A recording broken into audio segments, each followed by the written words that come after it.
मजदूर हैं हम और मानते हैं कि तुमसे थोड़ा अलग हैं। तुम्हारे जिस्म लहू और मांस से बने हैं, हमारे सीमेंट और गिट्टियों से। तुम मां की कोख से जन्म लेते हो, हम कारखाने की भट्टियों से।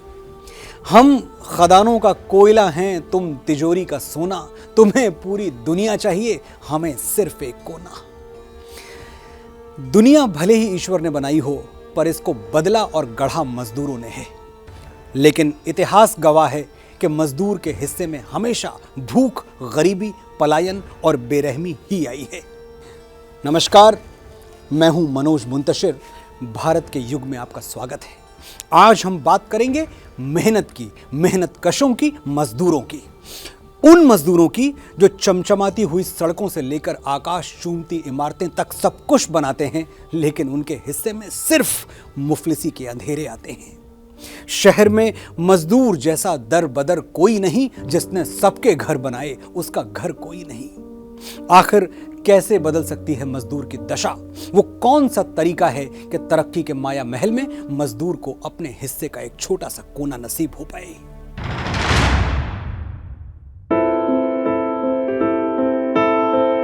स्कूल की किताबों में आपने ये पढ़ा होगा कि श्रम दो तरह का होता है, एक कुशल श्रम और दूसरा अकुशल श्रम। स्किल्ड लेबर और अनस्किल्ड लेबर के इन दोनों ही पैमानों पर देश की हालत ठीक नहीं है। Centre for monitoring Indian economy and Indian society for labour economics की रिपोर्ट के मुताबिक 2020 में देश में लगे लॉकडाउन के दौरान करीब 13 करोड़ लोग बेरोजगार हुए थे। कोरोना महामारी से पहले साल 2019-20 में 40 करोड़ 89 लाख लोगों के पास रोजगार था। वहीं साल 2021-22 में 40 करोड़ 18 लाख लोगों के पास ही रोजगार है, यानी 71 लाख लोग बेरोजगार हुए हैं। इन आंकड़ों से जाहिर है कि संगठित और असंगठित दोनों क्षेत्रों में करोड़ों लोगों के लिए रोजगार बेहद मुश्किल सवाल बन चुका है। चिंता की बात यह है कि बेरोजगारी की एक बड़ी वजह कौशल की कमी है और इसीलिए देश में डिग्री वाले बेरोजगारों की संख्या सबसे ज्यादा है। इंडियन स्किल्स रिपोर्ट 2020 बताती है कि भारत में कुल युवाओं का सिर्फ 48.7% ही रोजगार के योग्य है। 2021 में यह आंकड़ा करीब 45.9%, 2020 में 46.2% और 2019 में 47.3% था। कौशल विकास रिपोर्ट के मुताबिक पिछले 4 सालों में देश के युवाओं की एम्प्लॉयबिलिटी यानी नौकरी हासिल करने की योग्यता में कोई विकास नहीं हुआ है और यह आंकड़ा 46% के आसपास ही घूम रहा है, यानी हर 2 में से करीब 1 भारतीय युवा रोजगार के योग्य नहीं है। दरअसल ई कॉमर्स, IT और BFSI से लेकर फार्मास्यूटिकल सेक्टर तक देश में करीब 90% नौकरियां ऐसी हैं जिनके लिए किसी विशेष स्किल की जरूरत होती है और यही वजह है कि ऊंची डिग्रियों के बावजूद ज्यादातर युवाओं को नौकरियां नहीं मिल पाती हैं। Amazon वेब सर्विस की रिपोर्ट के मुताबिक साल 2025 तक भारत में इंटरनेट बिजनेस में 9 गुना ज्यादा डिजिटल वर्कर की जरूरत होगी, जो देश के कुल कार्यबल का 12% है।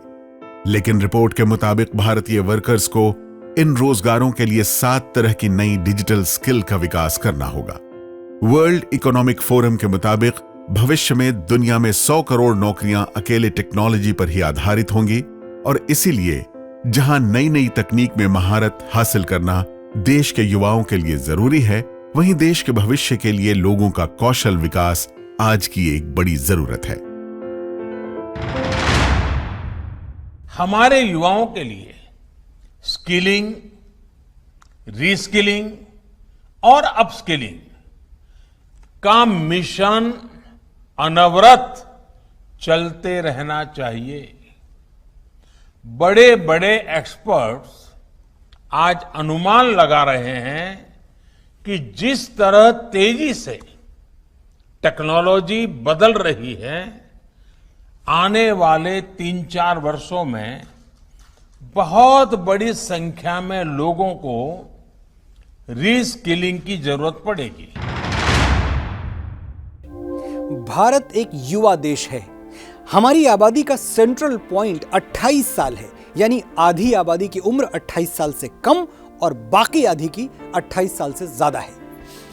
हमारे देश में कामकाजी उम्र वाले लोगों की संख्या 50 करोड़ से ज्यादा है। घरेलू श्रम बाजार के मामले में हम चीन के बाद दूसरे नंबर पर हैं। हर साल कॉलेजों से करोड़ों बच्चे निकलकर वर्कफोर्स में शामिल हो जाते हैं, लेकिन हाल के सर्वे से पता चला है कि भारत में ऐसे युवाओं की बड़ी संख्या है जिनके पास रोजगार पाने के लिए जरूरी कौशल नहीं है। सवाल यह है कि युवाओं को कुशल बनाने में आखिर क्यों पिछड़ रहा है भारत?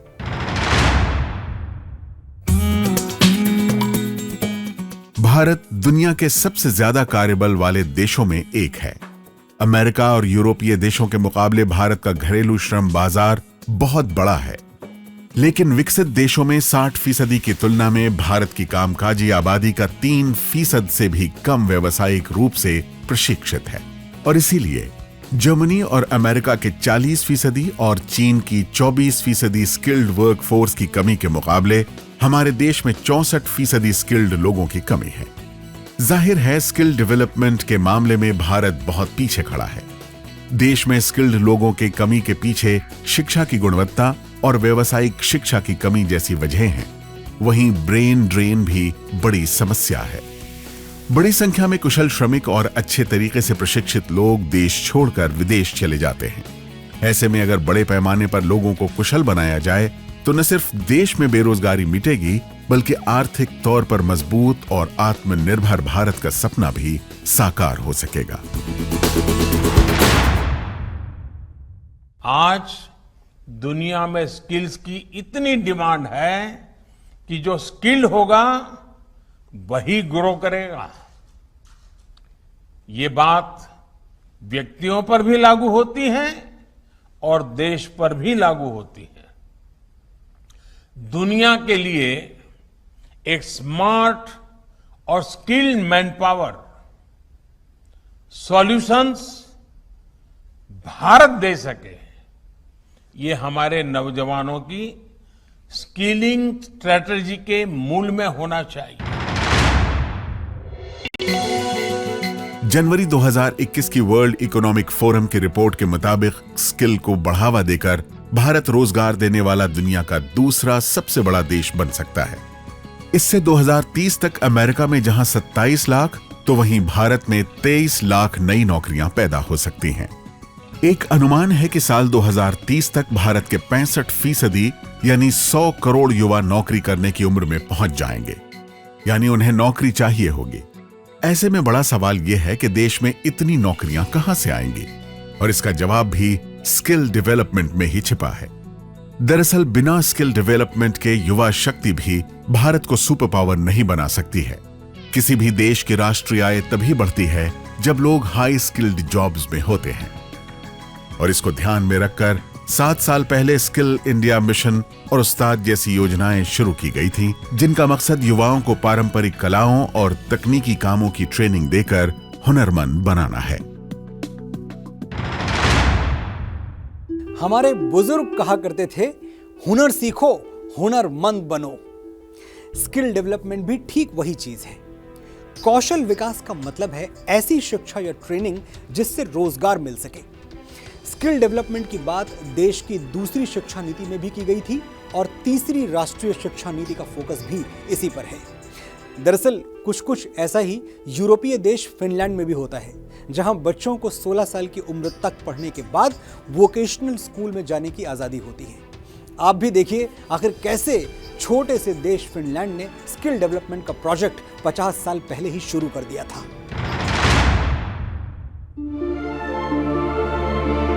भारत से करीब 9000 किलोमीटर दूर एक छोटा सा यूरोपीय देश है फिनलैंड। 55 लाख की आबादी वाले फिनलैंड की शिक्षा व्यवस्था से हम बहुत कुछ सीख सकते हैं। एबीपी न्यूज ने फिनलैंड के एजुकेशन सिस्टम की गहराई से पड़ताल की है।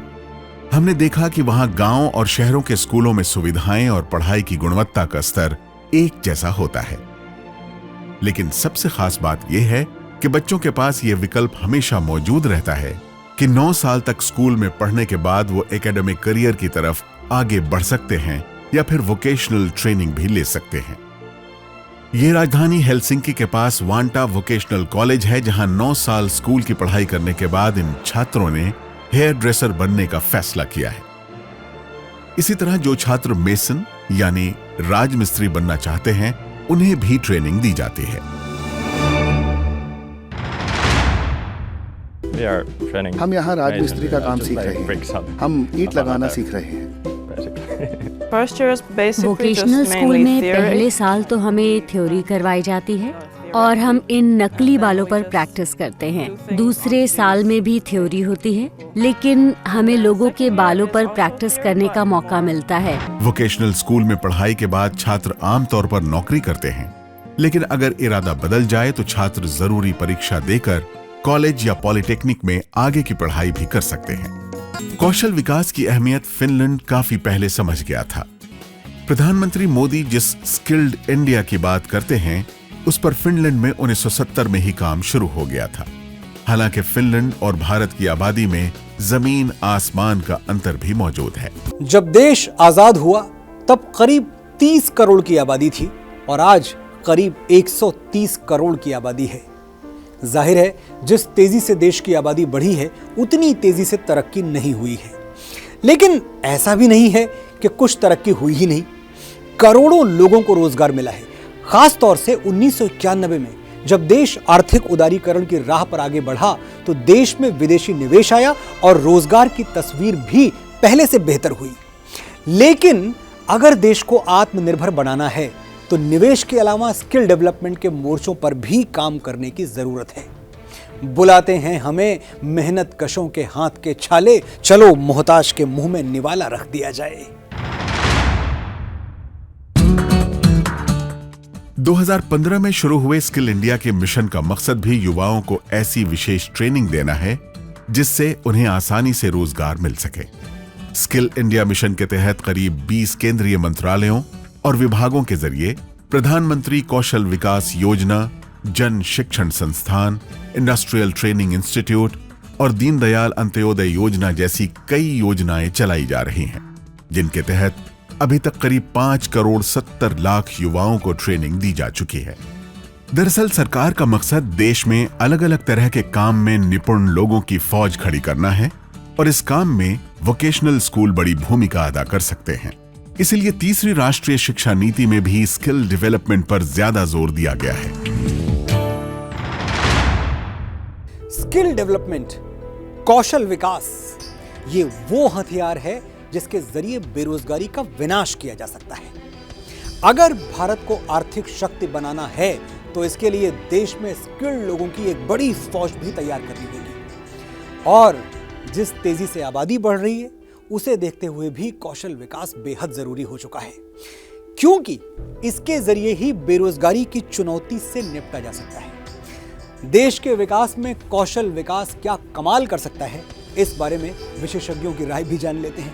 इंडस्ट्री को क्या चाहिए? स्किल वर्कफोर्स चाहिए। अगर इंडस्ट्री को स्किल वर्कफोर्स मिलता है तो इंडस्ट्री की जो प्रोडक्टिविटी है वो डेफिनेटली बढ़ जाती है।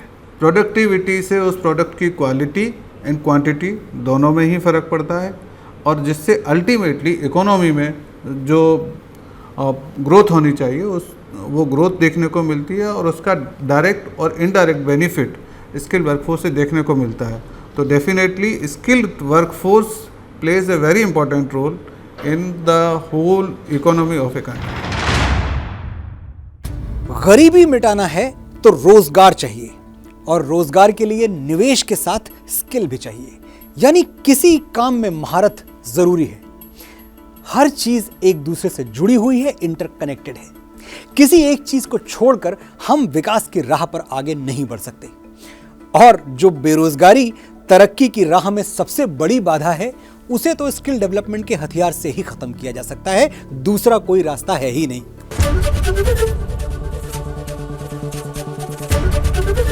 एबीपी न्यूज आपको रखे आगे।